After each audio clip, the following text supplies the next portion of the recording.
Welcome to economics classes. आज हम अंतर क्षेत्रीय या अंतरराष्ट्रीय व्यापार के संबंध में चर्चा करने वाले हैं और समझने वाले हैं कि ये अंतरराष्ट्रीय या अंतर क्षेत्रीय व्यापार क्या होते हैं। अंतर क्षेत्रीय या अंतर क्षेत्रीय को ही हम आंतरिक व्यापार कहते हैं। इसको हम कह सकते हैं आंतरिक व्यापार। और अंतरराष्ट्रीय व्यापार, ये दो कॉन्सेप्ट हैं जिसे हमें समझना होता है। और इंग्लिश में inter regional trade and international trade. इसके अंतर्गत मीनिंग और परिभाषा, किसे कहते हैं अंतर क्षेत्रीय या अंतरराष्ट्रीय व्यापार किसे कहते हैं, और अंतरराष्ट्रीय व्यापार की विशेषताएं, ये दोनों की विशेषताएं, अंतरराष्ट्रीय व्यापार या अंतर क्षेत्रीय या आंतरिक व्यापार की विशेषताएं क्या है, वो एक ही विशेषताएं होंगी दोनों की। और आंतरिक एवं अंतरराष्ट्रीय व्यापार में समानताएं क्या है, सिमिलरिटीज बिटवीन इंटर रीजनल और इंटरनेशनल ट्रेड।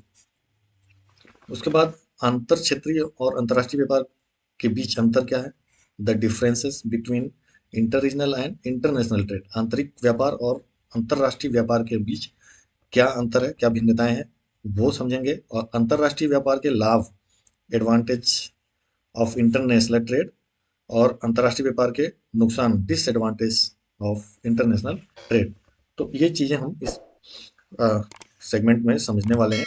तो इस वीडियो को ध्यान से देखिए ताकि अंतर क्षेत्रीय या आंतरिक व्यापार, ये दोनों एक ही चीज है, और अंतरराष्ट्रीय व्यापार क्या होते हैं और इन दोनों में अंतर क्या है, समानताएं क्या है, इसके लाभ और हानियां क्या है, उसको हम समझ सकें। तो चलिए शुरू करते हैं। आंतरिक व्यापार, जैसा कि शब्द से ही स्पष्ट है, आंतरिक व्यापार में जो देश के अंदर एक क्षेत्र से दूसरे क्षेत्र में व्यापार होता है। देश एक ही है और एक क्षेत्र से दूसरे क्षेत्र में जब व्यापार होता है, क्योंकि कई तरह के, एक ही देश में कई क्षेत्र होते हैं, कई एरिया होते हैं, तो उस क्षेत्र, उस विभिन्न राज्यों में या विभिन्न क्षेत्रों में एक क्षेत्र से दूसरे क्षेत्र में जब व्यापार होता है, वस्तुओं का, सेवाओं का आदान प्रदान होता है, तो उसे हम कहते हैं आंतरिक व्यापार या इंटरनल ट्रेड या इंटर रीजनल ट्रेड। यहाँ लिखा भी है, या इंटर रीजनल ट्रेड इसको कहेंगे। और जब वह व्यापार, जब एक देश से दूसरे देश को वस्तुओं सेवाओं का आदान प्रदान हो, यानी कि अंतर्राष्ट्रीय सीमा के बाहर, जो देश की सीमा है उस सीमा के बाहर वस्तुओं सेवाओं का आदान प्रदान हो अन्य देशों के साथ, तो उसको हम कहेंगे इंटरनेशनल ट्रेड या अंतर्राष्ट्रीय व्यापार। ठीक है। तो ये दो, अ, इसमें दो तरह के व्यापारों को हम समाहित करते हैं। इसको यहाँ देख सकते हैं कि अंतर्राष्ट्रीय व्यापार का सबसे पहले जो कॉन्सेप्ट है, प्रतिष्ठित अर्थशास्त्रियों ने दिया, क्लासिकल इकोनॉमिस्ट ने दिया। क्लासिकल या प्रतिष्ठित अर्थशास्त्री, क्लासिकल इकोनॉमिस्ट हम पढ़ते आ रहे हैं। क्लासिकल इकोनॉमिस्ट एडम स्मिथ और उनके जो फॉलोअर्स थे, मार्शल, रिकार्डो, ये जेएस मिल, ये पूरा ग्रुप प्रतिष्ठित अर्थशास्त्री कहलाते हैं। तो प्रतिष्ठित अर्थशास्त्रियों के अनुसार अंतर्राष्ट्रीय या विदेशी व्यापार वह व्यापार है जो दो या दो से अधिक राष्ट्रों के बीच होता है। दो या दो से अधिक राष्ट्रों या देशों के बीच होता है, उसे हम विदेशी व्यापार कहते हैं। इसके विपरीत आंतरिक व्यापार वह व्यापार है जो एक ही देश में रहने वाले लोगों के बीच किया जाता है। अंतरराष्ट्रीय व्यापार एक देश की राजनीतिक सीमा को पार कर जाता है, जबकि आंतरिक व्यापार में ऐसा नहीं होता है। ऐसी भिन्नता के संदर्भ में ही प्रतिष्ठित अर्थशास्त्रियों ने अंतरराष्ट्रीय व्यापार का एक पृथक सिद्धांत प्रस्तुत किया, जिसका नाम है तुलनात्मक लागत सिद्धांत। तुलनात्मक लागत सिद्धांत देने का श्रेय डेविड रिकार्डो को जाता है।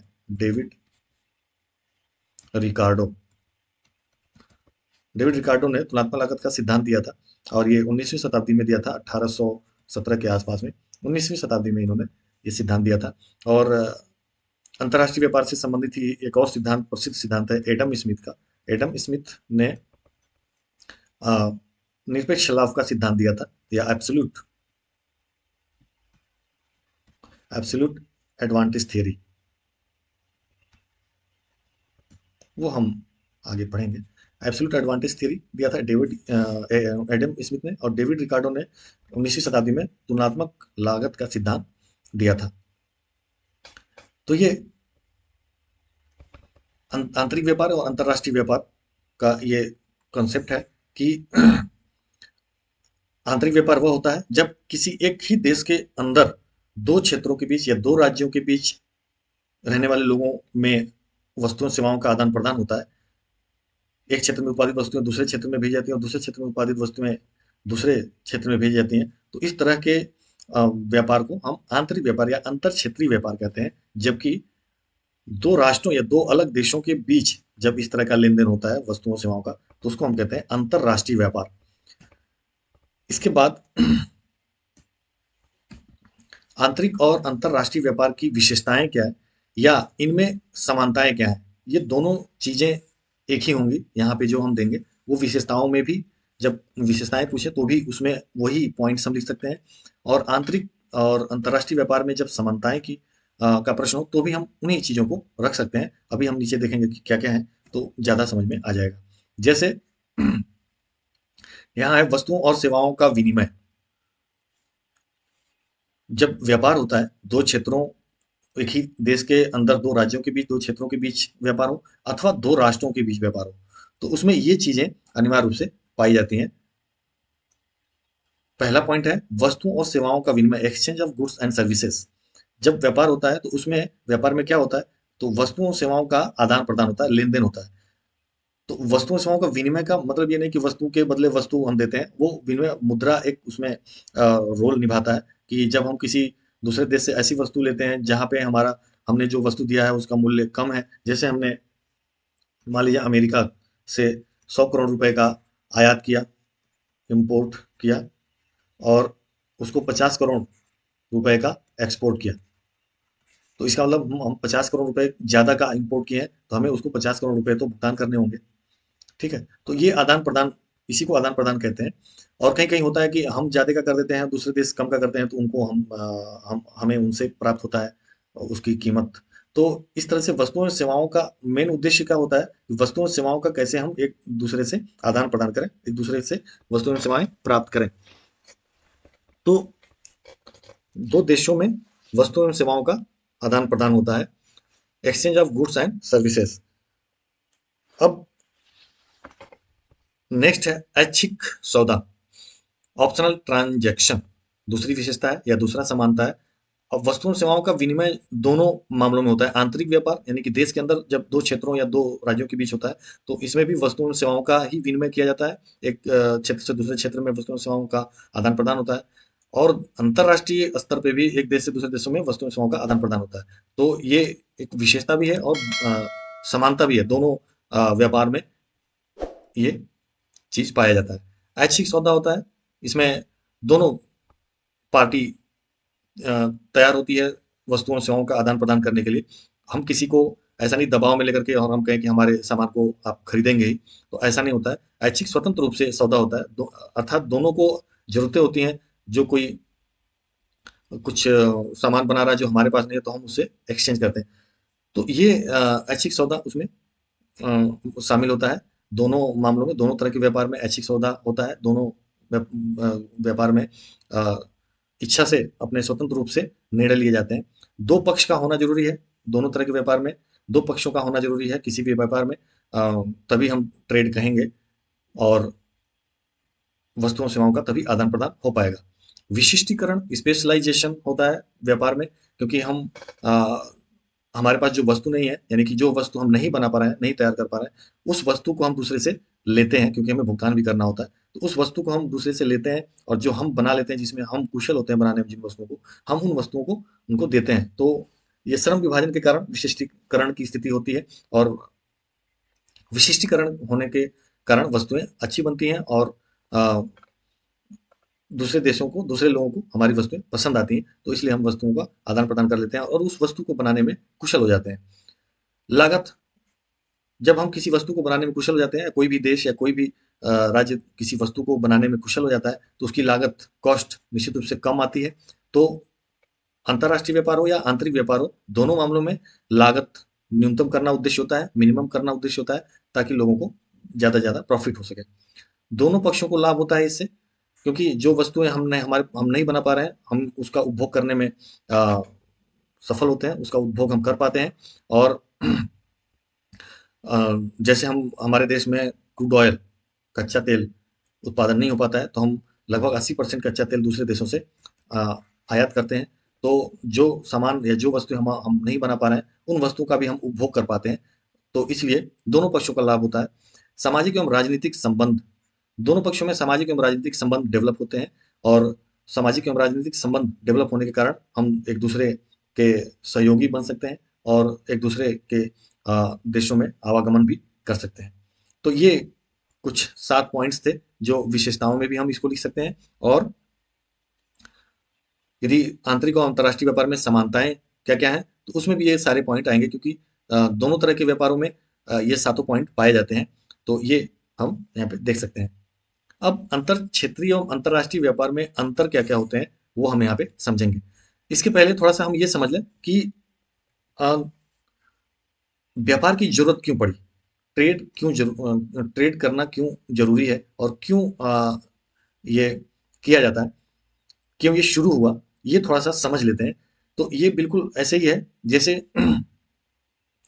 जब हम व्यक्तिगत रूप में इसको समझते हैं, तो वही चीज अंतर्राष्ट्रीय स्तर पे समझ सकते हैं। यहाँ पे ध्यान से समझने की कोशिश करें, मैं समझाने की कोशिश कर रहा हूँ। जैसे कि किसी समाज में विभिन्न व्यक्ति हैं और विभिन्न व्यक्ति अलग अलग कार्यों में कुशल है। जैसे कोई व्यक्ति जूते बनाने में कुशल है, शूज बनाने में कुशल है। कोई व्यक्ति फूड पैदा करने में कुशल है, अनाज पैदा करने में कुशल है। कोई व्यक्ति है जो कपड़ा, क्लोथ उत्पादन करने में कुशल है। कोई व्यक्ति है जो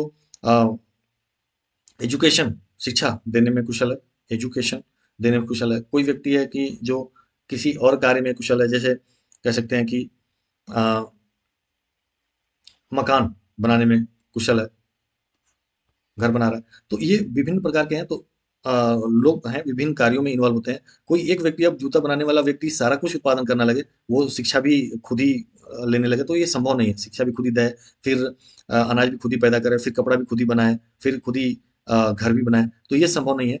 तो इसलिए ये कहा जाता है कि जो व्यक्ति जिस कार्य में कुशल है, जो जिस व्यक्ति के पास जो चीजें ज्यादा मात्रा में उपलब्ध है, उनका वो उपयोग करके और उसी कार्य को ज़्यादा करे। यदि कोई व्यक्ति शूज़ बनाने में, जूते बनाने में ज़्यादा कुशल है और उसके पास इसके संसाधन है, तो उसको जूते बनाने के कार्य में लगे रहना चाहिए और अधिक से अधिक जूते बनाना चाहिए।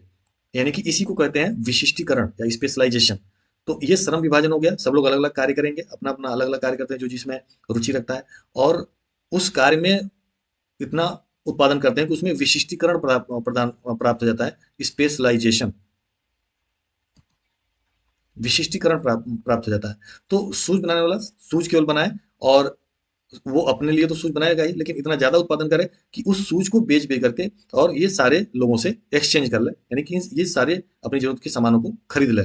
तो इतना ज्यादा शूज बनाए कि वो फूड भी प्राप्त कर ले, गेहूं रोटी, गेहूं चावल और अनाज, यानी कि कुल मिला के भोजन को प्राप्त कर ले, फिर क्लोथ, कपड़ा भी प्राप्त कर लेगा और एजुकेशन भी प्राप्त कर लेगा। अपने जरूरत की सारी सामानों को क्रय कर सकता है, इतना सूज पैदा करे तो वो सूज में स्पेशलाइज हो जाएगा। इसी प्रकार से एजुकेशन इतना कुशल होगा कि एजुकेशन सबके लिए एजुकेशन की व्यवस्था कर देगा, और उससे प्राप्त पैसे से वो शूज भी खरीद लेगा, फूड भी खरीद लेगा, क्लोथ, कपड़ा भी खरीद लेगा, होम भी खरीद लेगा, और यही कार्य ये बाकी के लोग भी इसी प्रकार से करेंगे। तो ये स्पेशलाइजेशन हो जाएगा। तो ये क्या होगा, एक तरह से ट्रेड हो गया, एक तरह से व्यापार हो रहा है कि फूड बनाने वाला खूब सारा फूड तैयार कर रहा है, खूब सारा अनाज बना रहा है, और वो अनाज को बेच करके बाकी अपनी आवश्यकताओं को पूरा कर ले रहा है। क्लोथ वाला ढेर सारे क्लोथ बना रहा है, सबके लिए क्लोथ बना रहा है समाज में रहने वाले, और सभी लोग क्लोथ खरीद रहे हैं, तो इससे उसको पैसा मिल रहा है और उस पैसे से अपना कार्य पूरा कर ले रहा है। ये सारे कार्य इसी तरह से कर रहे हैं। यही चीज अंतरराष्ट्रीय व्यापार में लागू हो जाता है।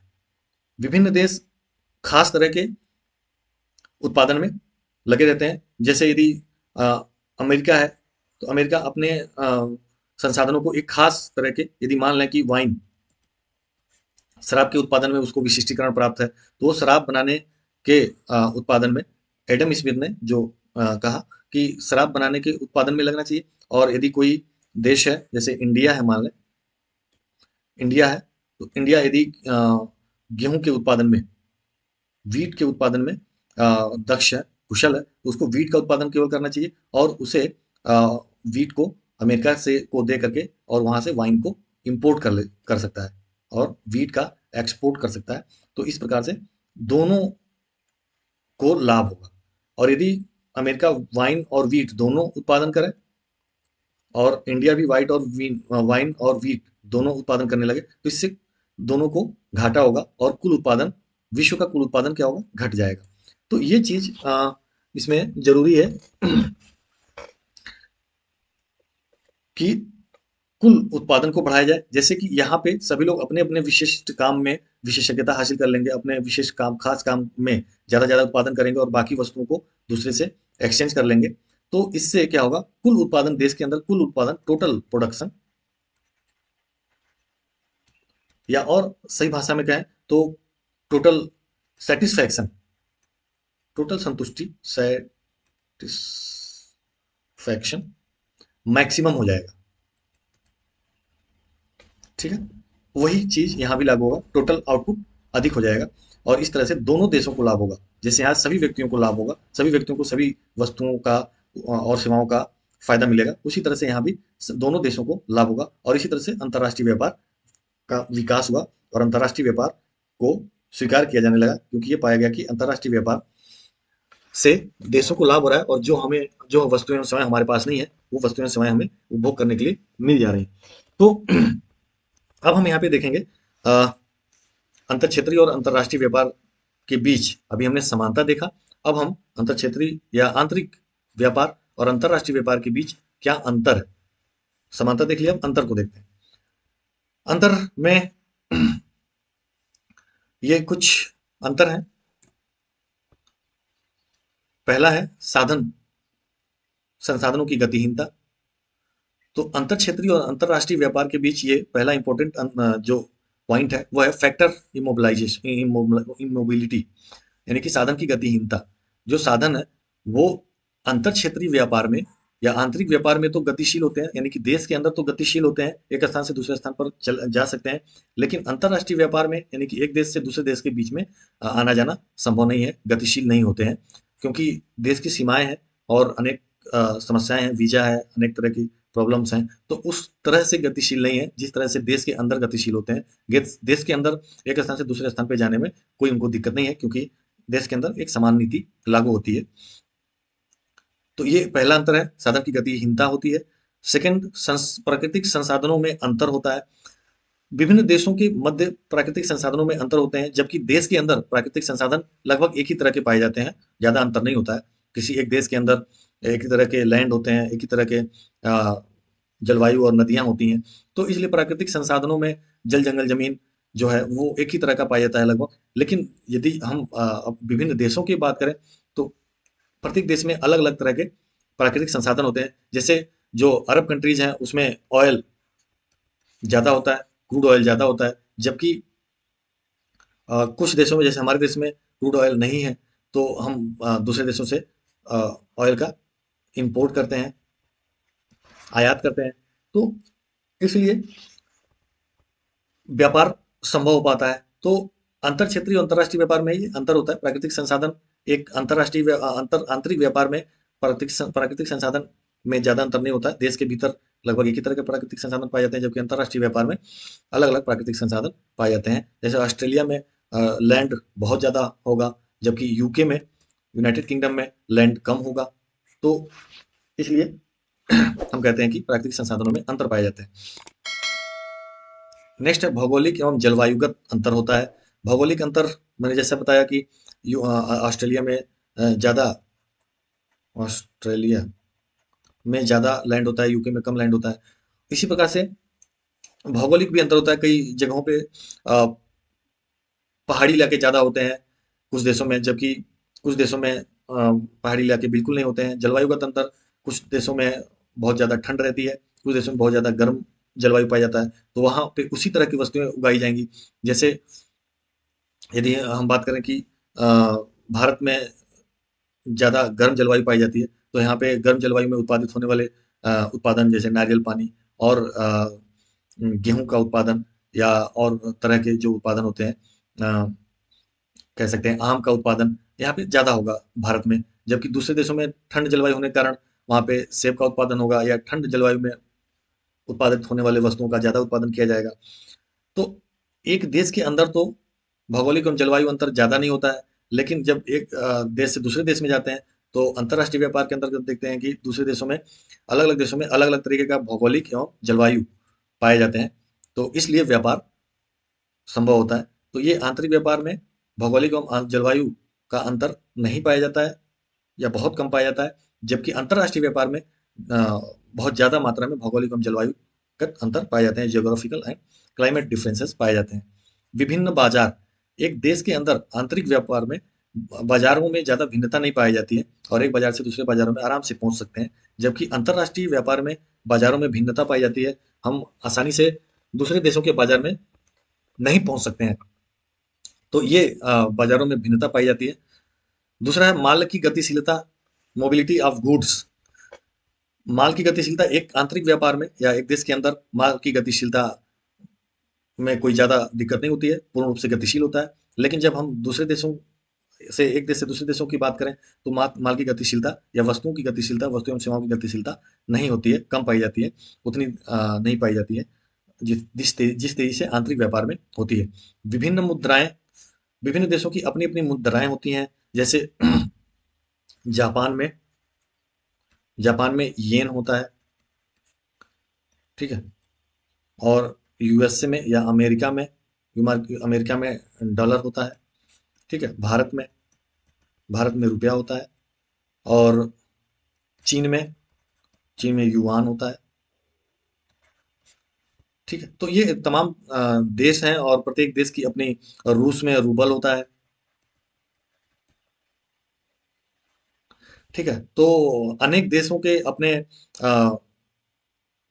मुद्राएं होती हैं और उन मुद्राओं में ही व्यापार होता है। जबकि एक देश के अंतर्गत यदि व्यापार होता है एक क्षेत्र से दूसरे क्षेत्र में, तो एक देश के अंतर्गत लगभग क्या एक ही रुपया, यदि भारत की बात करें तो रुपया में व्यापार होगा, रुपया ही चलेगा। लेकिन यदि एक देश से दूसरे देश में व्यापार करेंगे, तो उनकी अपनी मुद्राएं होती हैं और हमें उनकी मुद्रा में उनको भुगतान करना होता है। यदि यूएसए से हम व्यापार करते हैं, तो हम यूएसए को रुपया नहीं देंगे, उसे हम डॉलर में भुगतान करेंगे। तो विभिन्न प्रकार की मुद्राएं होती हैं, जबकि आंतरिक व्यापार में एक ही मुद्रा का संचालन किया जाता है। नेक्स्ट है 7वां नंबर, भुगतान संतुलन की समस्या, problem of balance of payment. आंतरिक व्यापार में जब एक देश के अंदर ही व्यापार हो रहा हो, तो ऐसे में भुगतान संतुलन की समस्या नहीं होती है, क्योंकि एक ही देश के अंतर्गत व्यापार किया जा रहा है। तो भुगतान संतुलन की कोई प्रश्न ही नहीं है, भुगतान संतुलन का कोई समस्या का प्रश्न नहीं है। लेकिन यदि हम दूसरे देशों से व्यापार की बात करें, यानी कि अंतर्राष्ट्रीय व्यापार की बात करें, तो problem of balance of payment की स्थिति होती है। यदि हम ज़्यादा इम्पोर्ट ज़्यादा कर रहे हैं और एक्सपोर्ट यानी कि निर्यात कम कर रहे हैं, तो ऐसी स्थिति में हमें पेमेंट ज़्यादा करना होगा, यानी कि अपनी अ, देश से दूसरे देशों को मुद्राएं ज़्यादा देनी पड़ेंगी, खर्चा ज़्यादा होगा, तो भुगतान संतुलन की समस्या पैदा होगी, यानी कि हम घाटे में रहेंगे और इस प्रकार से प्रॉब्लम आ जाएगी। लेकिन आंतरिक व्यापार के संबंध में ऐसा नहीं होता है। विभिन्न परिवहन लागतें, हम जानते हैं कि अंतर्राष्ट्रीय जो व्यापार होता है, अंतर्राष्ट्रीय व्यापार में ज़्यादातर व्यापार, लगभग 99% व्यापार समुद्री मार्ग से होता है या जल मार्ग से होता है। जबकि हम यदि आंतरिक व्यापार की बात करें, तो उसमें एक ही तरह का परिवहन लागत आता है, सड़क या रेल परिवहन लागत ही आता है। तो इस तरह से इन दोनों में अंतर होता है, परिवहन लागतों में अंतर होता है। और अंतर्राष्ट्रीय व्यापार में परिवहन लागतें ज़्यादा आती हैं, जबकि आंतरिक व्यापार के मामले में परिवहन लागतें कम होती हैं। भिन्न आर्थिक वातावरण, एक देश के अंदर आंतरिक व्यापार में आर्थिक वातावरण में कोई खास अंतर नहीं होता है, जबकि यदि हम अंतर्राष्ट्रीय व्यापार की बात करें, तो आर्थिक वातावरण बदल जाता है। दूसरे देशों में अलग आर्थिक वातावरण पाया जाता है, और जबकि एक देश के अंदर एक ही तरह का आर्थिक वातावरण पाया जाता है। विभिन्न राजनीतिक समूह, एक देश के अंतर्गत यानी कि आंतरिक व्यापार के संबंध में एक ही तरह का राजनीतिक पार्टी पाई जाती है, एक ही तरह का राजनीति समूह पाया जाता है। एक ही पार्टी राजनीति में सत्ता में होती है और वही देश को चला रही होती है। जबकि यदि हम अंतर्राष्ट्रीय व्यापार में जाएंगे, तो भिन्न भिन्न देशों में अलग अलग तरीके के राजनीतिक पार्टियां रहती हैं। ब्रिटेन में, यूके में अलग राजनीतिक पार्टी राज कर रही होती है। यूएसए या अमेरिका में अलग राजनीतिक पार्टी राज कर रही होती है। चाइना में अलग राजनीतिक पार्टी राज कर रही होती है। अलग अलग देशों में अलग अलग तरीके के अलग अलग राजनीतिक समूह सत्ता में होती हैं, राजनीतिक पार्टियां। विभिन्न राष्ट्रीय नीतियां, डिफरेंट नेशनल पॉलिसीज, तो अलग अलग देशों की अलग अलग राष्ट्रीय नीतियां होती हैं। और जबकि एक देश में के अंदर यानी कि आंतरिक व्यापार के मामले में राष्ट्रीय नीतियां एक ही तरह की होती हैं, क्योंकि एक ही राजनीतिक पार्टी होती है, तो उनकी नीतियां भी एक ही होती है। लेकिन जब हम अंतर्राष्ट्रीय व्यापार में जाते हैं, तो वहाँ डिफरेंट नेशनल पॉलिसीज पाए जाते हैं। कुछ देश ज़्यादा तरह से टैरिफ लगाते हैं, ठीक है। और कुछ देश अलग तरह की एक्साइज ड्यूटी लगाते हैं, या उनकी अलग तरह की राजनीतियाँ होती हैं, अलग तरह के टैक्सेस लगाए जाते हैं वस्तुओं के आयात और निर्यात पे। तो उनका अलग तरीके का पॉलिसीज होती हैं। कुछ देश अ, निर्यात ज़्यादा करते हैं, आयात कम करते हैं। और वो कुछ देशों में शिक्षा की नीति अलग होती है ना? कुछ देशों में जो व्यापार की नीतियाँ हैं वो अलग होती हैं। तो अलग-अलग देशों की अपनी राष्ट्रीय नीतियाँ होती हैं, और उसकी उसी के तहत वो देश कार्य करता है। विभिन्न सामाजिक एवं व्यापारिक नीतियाँ होती हैं। अलग-अलग देशों की अलग-अलग व्यापारिक और सामाजिक नीतियाँ होती हैं, जबकि देश के अंदर या आंतरिक व्यापार के मामले में सामाजिक और व्यापारिक नीतियाँ सेम होती हैं, एक ही होती हैं। जबकि अंतर्राष्ट्रीय व्यापार में अनेक देशों की अलग-अलग सामाजिक एवं व्यापार नीतियाँ होती हैं, जो हमें फेस करना होता है। यदि हम अलग-अलग देशों से व्यापार करेंगे, एक देश दूसरे देशों से व्यापार करेगा, तो ऐसी स्थिति में सामाजिक एवं व्यापारिक नीतियाँ अलग-अलग होती हैं। जैसा कि मैंने बताया कि टैरिफ, एक्साइज़ ड्यूटी, सीमा पर कर और व्यापार की शर्तें अलग-अलग होती हैं। अ, हम आए दिन सुनते हैं कि चाइना से जो व्यापार हो रहा है, उसमें अलग तरीके का नीति हो रही है। जो अमेरिका से व्यापार हो रहा है, उसमें अलग तरीके की नीति अपनाई जा रही है। तो इसके कारण हम किसी देश से ज़्यादा व्यापार करते हैं, किसी देश से हम कम व्यापार करते हैं। तो ये इसी कारण से होता है।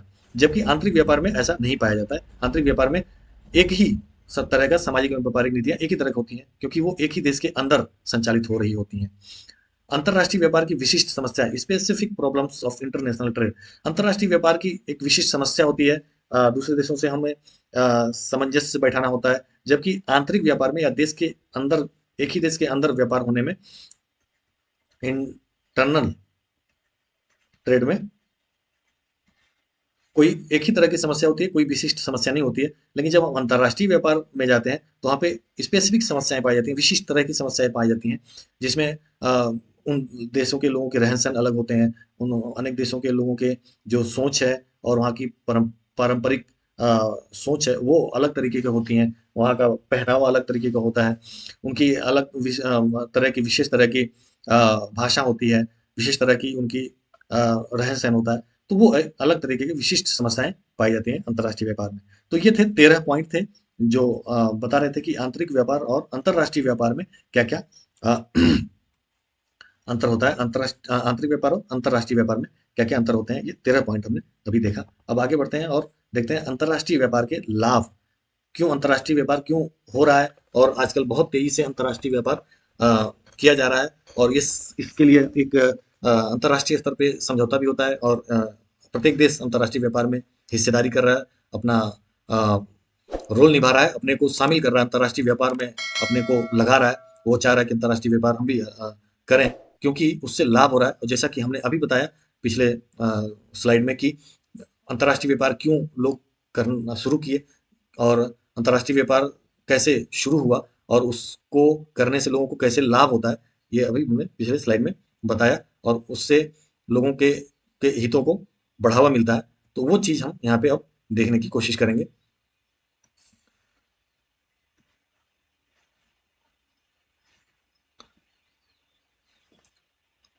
क्या क्या लाभ हैं, यहाँ पे कुछ लाभ पॉइंट्स हैं, एक एक करके हम यहाँ पे देखेंगे। और जैसा कि पहला है, देश के प्राकृतिक संसाधनों का इष्टतम उपयोग, optimal use of the natural resources of a country. देश की प्राकृतिक संसाधनों का अधिकतम उपयोग हो पाता है, इष्टतम उपयोग हो पाता है अंतर्राष्ट्रीय व्यापार के कारण। क्यों?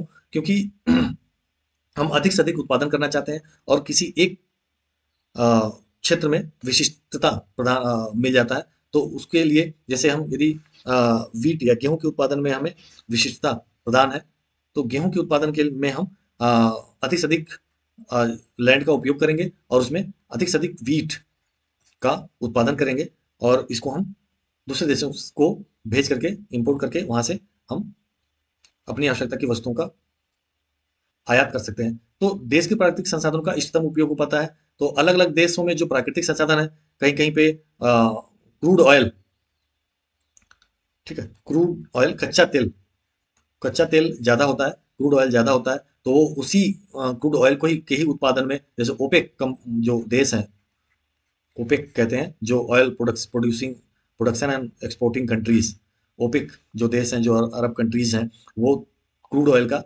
कच्चे तेल का ज़्यादा ज़्यादा उत्पादन करते हैं। तो वो उसी कार्यों में लगे रहते हैं, और वो उस क्रूड ऑयल को दूसरे देशों को एक्सपोर्ट करके, और अपने आवश्यक की वस्तुओं को उन देशों से आयात कर लेते हैं। तो इस तरह से प्राकृतिक संसाधनों का इष्टतम उपयोग हो पाता है।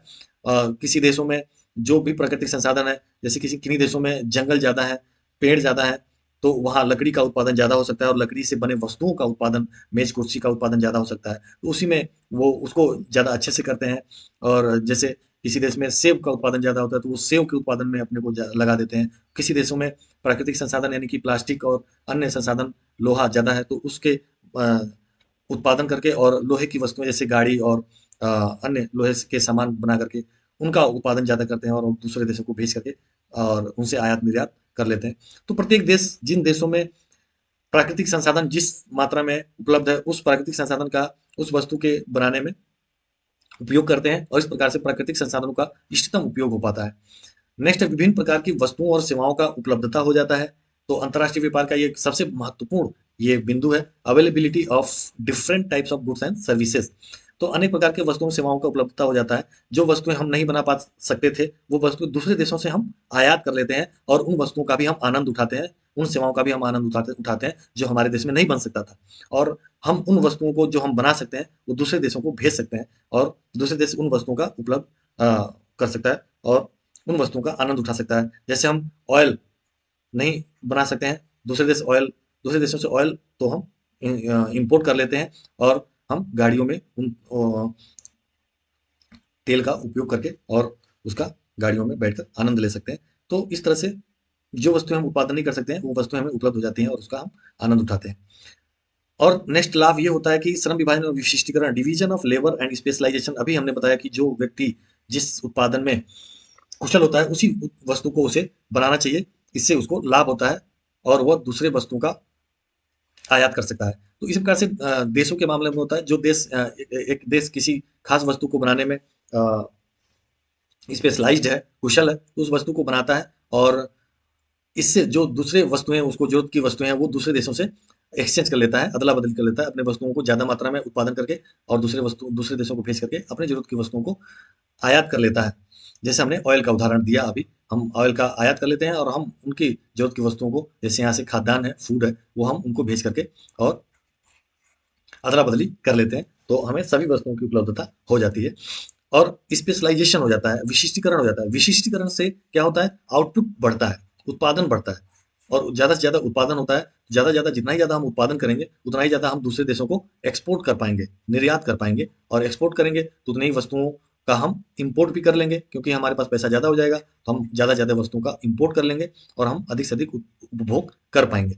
तो ये श्रम श्रम विभाजन और विशिष्टीकरण बहुत ही इंपॉर्टेंट होता है, हो जाता है अंतरराष्ट्रीय व्यापार में। और ये माना गया है कि अंतरराष्ट्रीय व्यापार में हम जिस वस्तु को बनाने में कुशल है उसी वस्तु को बनाएं, ज्यादा से ज्यादा उत्पादन उसी वस्तु का करें। और यदि हम एक्स वस्तु को बनाने में कुशल हैं तो एक्स ही वस्तु के का ही ज्यादा से ज्यादा उत्पादन करें। और वाई वस्तु को बनाने में हम यदि कुशल नहीं है, तो जो देश वाई वस्तु को बनाने में कुशल है, वो देश, यदि ए देश वाई वस्तु को बनाने में कुशल है और बी देश एक्स वस्तु को बनाने में कुशल है, तो वाई एफ ए देश को वाई वस्तु को ही बनाना चाहिए ज्यादा से ज्यादा, और इसी में उसको विशिष्टीकरण हासिल करना चाहिए और वाई वस्तु को बी वस्तु को दे देना चाहिए और एक्स वस्तु प्राप्त कर लेना चाहिए बी देश से, और बी देश को एक्स वस्तु का ज्यादा ज्यादा उत्पादन करके एक्स वस्तु को ए देश को दे देना चाहिए और वाई वस्तु प्राप्त कर लेना चाहिए। तो इसलिए दोनों देशों में एक्स और वाई की उपलब्धता हो जाएगी और दोनों देशों में एक्स और वाई दोनों वस्तुओं का आनंद लिया जाएगा। इसलिए इंटरनेशनल ट्रेड में, अंतरराष्ट्रीय व्यापार का सबसे अधिक लाभ यह है कि जो हम नहीं उत्पादन कर सकते हैं वो भी हम दूसरे देशों से आयात कर लेते हैं और दूसरे देशों को हम उत्पादित जो करते हैं उनको हम निर्यात कर पाते हैं। ये कैसे संभव होता है? ये केवल स्पेशलाइजेशन से या विशिष्टीकरण से ही संभव होता है। नेक्स्ट जो लाभ है वो है उत्पादों और सेवाओं की कीमतों में स्थिरता होती है, stability in price of products and services. चूंकि सभी देश विशिष्टीकरण को प्राप्त कर लेते हैं जिससे कि कॉस्ट कम हो जाता है, कॉस्ट कम हो जाता है तो प्राइस भी कम हो जाता है और कंपटीशन बढ़ता है विभिन्न देशों में। तो कंपटीशन बढ़ने के कारण इसमें क्या आ जाती है, स्थिरता आ जाती है, स्टेबिलिटी आ जाती है कीमतों में, और कम कीमतों पे उपभोक्ता को उपलब्ध होता है, इसलिए यह एक एडवांटेज प्राप्त होता है। तकनीकी विशेषज्ञता का आदान प्रदान, अलग अलग देश अलग अलग वस्तुओं के उत्पादन में विशिष्टीकरण प्राप्त कर लेते हैं और जिसके कारण उनका अलग अलग टेक्नोलॉजी डेवलप हो जाता है। तो एक्सचेंज ऑफ टेक्नोलॉजिकल एक्सपर्टीज होता है, तकनीकी विशेषज्ञता होता है। तो इसलिए तकनीकी विशेषज्ञता होने के कारण एक देश दूसरे देशों को आदान प्रदान कर लेते हैं तकनीकी विशेषज्ञता का। उत्पादन एवं रोजगार में वृद्धि होता है। इससे उत्पादन एवं रोजगार में वृद्धि होता है। जब हम अधिक से अधिक उत्पादन करेंगे तो निश्चित रूप से हमें लोगों की जरूरत पड़ेगी, तो श्रमिक की जरूरत पड़ेगी, लेबर की जरूरत पड़ेगी, उनको रोजगार मिलेगा और ज्यादा से ज्यादा लोग रोजगार में आएंगे तो उत्पादन भी ज्यादा से ज्यादा होगा। तो इसलिए उत्पादन एवं रोजगार में वृद्धि होती है। ये एक लाभ है अंतर्राष्ट्रीय व्यापार का। अगला लाभ क्या है? 7वां नंबर, एकाधिकार की प्रवृत्ति पर रोक लगती है। अनेक देश जब वस्तुओं का उत्पादन करते हैं तो किसी एक वस्तु के एकाधिकार एकाधिकार की किसी एक वस्तु के उत्पादन पर एकाधिकार प्रवृत्ति की रोक लगती है। अनेक देश जब वस्तुओं को बनाते हैं तो इससे मोनोपोली की टेंडेंसी समाप्त होती है। नेक्स्ट है संकट काल में सहयोग। जब अंतर्राष्ट्रीय व्यापार होता है तो अंतर्राष्ट्रीय व्यापार में दो या दो से अधिक देश एक दूसरे के करीब आते हैं और एक दूसरे से जुड़ते हैं। तो किसी प्राकृतिक आपदा के समय में, जैसे कहीं भूकंप आ गया या हम सुनते होंगे कहीं बाढ़ आ गई, तो वहाँ पे एक देश दूसरे देश को हेल्प करता है। जैसे कोरोना के समय में अभी हम देखें कि एक दूसरे को दवाइयाँ दे रहे थे, इंजेक्शन पहुंचा रहे थे वायरस को समाप्त करने के लिए। अनेक तरीके के जो दवाइयाँ बनाई जाती थी। भारत ने पैरासीटामोल की एक बहुत बड़ी मात्रा में ऑस्ट्रेलिया को, अमेरिका को पैरासीटामोल भेजा उस समय। तो एक दूसरे को सहयोग मिलता है संकट काल में विभिन्न देशों के द्वारा। वस्तुओं और सेवाओं के उत्पादन और वितरण की दक्षता में सुधार, improve efficiencies in terms of productions and distribution of goods and services। वस्तु एवं सेवाओं के उत्पादन और वितरण की दक्षता में सुधार होता है। जैसे जैसे हम एक अंतर्राष्ट्रीय व्यापार करते हैं, एक देश दूसरे देश से व्यापार करता है, तो इसमें वस्तुओं के उत्पादन में उसे दक्षता मिलता जाता है, कुशलता, यानी कि जिसको हम कह रहे थे स्पेशलाइजेशन, स्पेशलाइजेशन मिलता जाता है, विशिष्टीकरण प्राप्त होता जाता है। तो उसके उत्पादन में वो कुशल होता जाता है और दक्षता में सुधार होता जाता है। नेक्स्ट है परिवहन और संचार का विकास होता है, development of transports and communication. परिवहन, आज हम देख रहे हैं कि अनेक तरह के संचार की सुविधाएं उपलब्ध हो गई हैं। मोबाइल से भी हम कहीं भी फोन करके और उनसे आदान प्रदान वस्तु सेवाओं का या मुद्रा का ट्रांजेक्शन कर सकते हैं। परिवहन की सेवाओं का विकास होता है। अनेक तरह के पहले पुराने जमाने में जानवरों को परिवहन के लिए इस्तेमाल किया जाता है, लेकिन आज के समय में हम इंजन युक्त, मशीन युक्त परिवहन का इस्तेमाल कर रहे हैं और बहुत ही फास्ट मशीनें उपयोग कर रहे हैं जो यातायात के लिए बहुत ही कम समय में एक स्थान से दूसरे स्थान पर वस्तुओं को पहुंचा पा रहे हैं। तो ऐसे परिवहन का विकास हो रहा है। बेहतर अंतर्राष्ट्रीय संबंध, इम्प्रूव्ड इंटरनेशनल रिलेशंस। अंतर्राष्ट्रीय संबंध बेहतर हो रहे हैं, एक देश दूसरे देश के करीब आते हैं। अंतर्राष्ट्रीय व्यापार में हम एक दूसरे की जरूरतों को पूरा करते हैं, तो निश्चित रूप से एक देश दूसरे देशों के करीब आते हैं और उससे अंतर्राष्ट्रीय व्यापार बहुत ही स्ट्रांग होता है। पहले हम सुनते थे कि एक देश अंतर्राष्ट्रीय जो युद्ध है, संघर्ष है, बहुत ज्यादा होते थे, लेकिन अब हम देख रहे हैं कि हर देश एक दूसरे देश को सहयोग कर रहा है और अंतर्राष्ट्रीय संबंध मजबूत हो रहे हैं और हम एक दूसरे के विकास में सहयोग कर रहे हैं। तो इसमें निष्कर्ष के रूप में हम कह सकते हैं कि अंतर्राष्ट्रीय व्यापार के लाभ जोखिमों से कहीं अधिक है, यानी कि अंतर्राष्ट्रीय व्यापार ज्यादा लाभदायक है और उसमें जोखिम कम है और इससे इसमें शामिल अर्थव्यवस्थाओं के लिए अधिक आर्थिक समृद्धि भी आती है। पिछले दशक में विश्व अर्थव्यवस्था का आकार कई गुना बढ़ गया है और यह राष्ट्रों के बीच वस्तुओं और सेवाओं के आदान प्रदान की बढ़ी हुई मात्रा का और मूल्य का परिणाम है। तो दिन पर दिन हम देख रहे हैं कि जो अंतर्राष्ट्रीय व्यापार का वॉल्यूम है, आकार है, वो बढ़ता जा रहा है, बढ़ता जा रहा है, पहले से ज्यादा होता जा रहा है। तो जिसमें वस्तुओं और सेवाओं की मात्रा भी बढ़ती जा रही है और वॉल्यूम ऑफ ट्रेड कहते हैं इसको, वॉल्यूम ऑफ ट्रेड बढ़ता जा रहा है, यानी कि ट्रेड की मात्रा बढ़ती जा रही है। इससे क्या हो रहा है कि विभिन्न देशों को लाभ हो रहा है और उनकी आर्थिक समृद्धि भी बढ़ रही है और लोगों को रोजगार मिल रहा है। तो इसलिए अंतर्राष्ट्रीय व्यापार आज की एक जरूरत हो गई है और हम जानते हैं कि 1995 में WTO, वर्ल्ड ट्रेड ऑर्गेनाइजेशन की स्थापना हुई थी इसी उद्देश्य से कि विभिन्न देशों को के बीच कैसे व्यापार को बढ़ाया जाए, अधिक से अधिक किया जाए। तो WTO का इसमें बहुत अधिक रोल होता है अंतर्राष्ट्रीय व्यापार में। तो ये कुछ अंतर्राष्ट्रीय व्यापार के लाभ थे, 11 पॉइंट थे। अब हम हानियों को देख लेते हैं, क्या क्या नुकसान है अंतर्राष्ट्रीय व्यापार के और इसमें क्या क्या बाधाएं आती हैं। तो इसमें सबसे बड़ा जो नुकसान है वो हम कह सकते हैं कि सबसे बड़ा नुकसान गृह उद्योगों के विकास में बाधा, barriers in development of home industries. तो गृह उद्योग के विकास नहीं हो पाते हैं क्योंकि कई बार होता है कि जो हम हमारे देश में चूंकि अनेक प्रकार के उत्पादन में लगे हुए संसाधन होते हैं और अनेक वस्तुओं के उत्पादन किए जाते हैं। तो यदि हम उन वस्तुओं को फ्री छोड़ देंगे दूसरे देशों से आयात के लिए, इंपोर्ट के लिए, तो ऐसी स्थिति में वह कम कीमत पर यदि हमारे देश में उपलब्ध हो जाएगा, तो ऐसी स्थिति में जो हमारे देश में वस्तु बनाई जा रही है उसका मांग कम हो जाएगा और उस वस्तु की कोई मांग नहीं करेगा, क्योंकि टेक्नोलॉजी में और प्राइस में यदि वो ज़्यादा बेहतर है तो उसको ज़्यादा लोग पसंद करेंगे।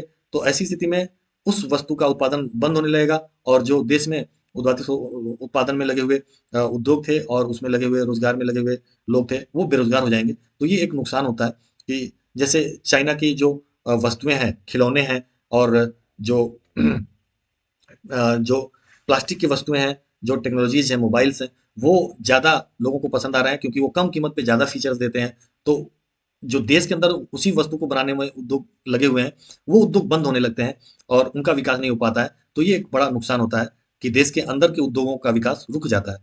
नेक्स्ट, आर्थिक निर्भरता बढ़ती है। जब हम दूसरे देशों से इंपोर्ट करते हैं, वस्तुओं का अधिक से अधिक इंपोर्ट करने लगते हैं, तो हम निर्भर होने लगते हैं और इस निर्भरता के कारण दूसरे देश हमारे ऊपर राज करने लगते हैं और वो जब चाहे तब हमारी शर्तों को तोड़ सकते हैं और अपनी बात मनवा सकते हैं और ना कहेंगे कि तुम अपना देखो, हम ये वस्तु नहीं भेज रहे हैं, अपनी वस्तु का निर्यात रोक देंगे। तो ऐसे में कई बार समस्याएं, कई बार जो अरब कंट्री हैं ऑयल देने से मना कर देते हैं, हम देश में इतना ही ऑयल देंगे, इससे ज़्यादा नहीं देंगे।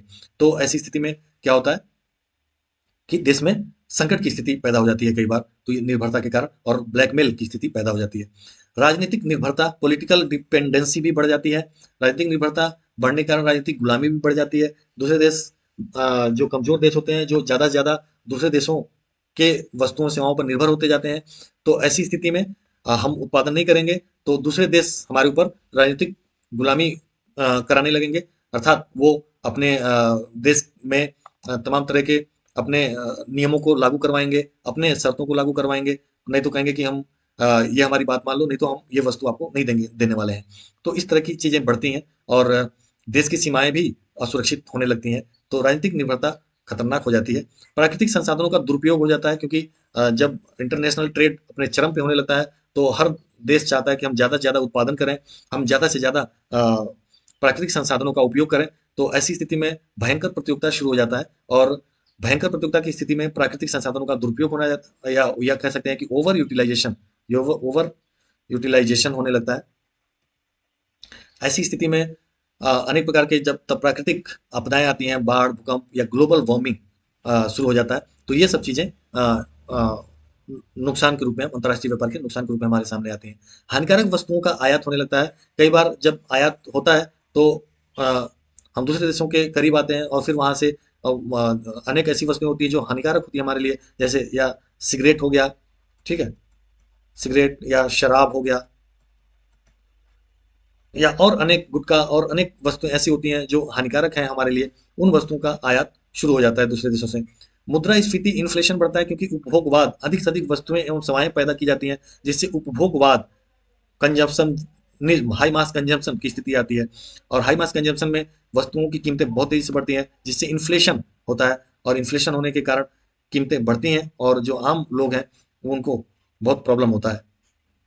अंतर्राष्ट्रीय शांति के लिए खतरा होता है। अंतर्राष्ट्रीय व्यापार में हर देश प्रतियोगिता में कूद जाता है और हर देश आगे बढ़ना चाहता है। वो चाहता है कि मैं सारे वस्तुओं पे कब्जा कर लूं, मैं सारे वस्तुओं को बनाऊं और उसी को सारे देशों को एक्सपोर्ट करूं। और इस प्रतियोगिता के कारण अनेक बार हम देखते हैं कि फला बंदरगाह पे कब्जा हुआ। चाइना कई बार समुद्री कई इलाकों में अपने अपने दावा करने लगते हैं, तो इससे भारत को कई बार तकलीफें होती हैं, दिक्कतें होती हैं। इसी प्रकार से अमेरिका और जो बड़े देश हैं, मजबूत देश हैं, वो कई बार अपने सैनिकों को भेजते हैं और समुद्र के खास इलाके पे अपना कब्जा करने लगते हैं। तो सुनने में आता है कि उधर से जो पोत हैं, जो मालवाहक पोत हैं, उनको जाने से रोका जाता है या उनके ऊपर टैक्सेस लगाए जाते हैं। तो ये एक तरह से शांति के लिए भी खतरा उत्पन्न होता है अंतर्राष्ट्रीय व्यापार में। ये एक हानियां हैं। विश्व युद्ध उसके कारण पैदा होने लगता है और वर्ल्ड वार की स्थिति आ जाती है। हमने दो वर्ल्ड वार देख चुके हैं हम। एक तो 1917-18 में, 1914 से 1917 तक जो चला था, और एक 1900 जो 1939 से लेकर 1945 तक दूसरा विश्व युद्ध, world war, second world war और फर्स्ट वर्ल्ड वार 1914 से 1917 तक। तो ये दो तरह के वर्ल्ड वार हो चुके हैं और इसी के लिए, इससे अंतर्राष्ट्रीय व्यापार से ये एक खतरा बना रहता है कि वर्ल्ड वार उपस्थित हो जाता है और विभिन्न देशों के बीच प्रतियोगिता के कारण अशांति फैल जाती है और वर्ल्ड वार की स्थिति भी आ जाती है। युद्ध के समय कठिनाइयां हो जाती हैं, युद्ध के समय आयात निर्यात बंद हो जाता है, और जिन मामलों में हम दूसरे देशों पर निर्भर थे, वो पता चलता है कि वो देश दूसरे देशों से विपक्षी दलों में शामिल है, विपक्षी देशों के साथ मिला हुआ है, तो वो फिर हमें निर्यात करने से मना कर देगा, और ऐसी स्थिति में कठिनाई का सामना करना पड़ जाता है। तो वीडियो को ध्यान से देखने के लिए आप सभी का बहुत बहुत धन्यवाद। Thanks for watching.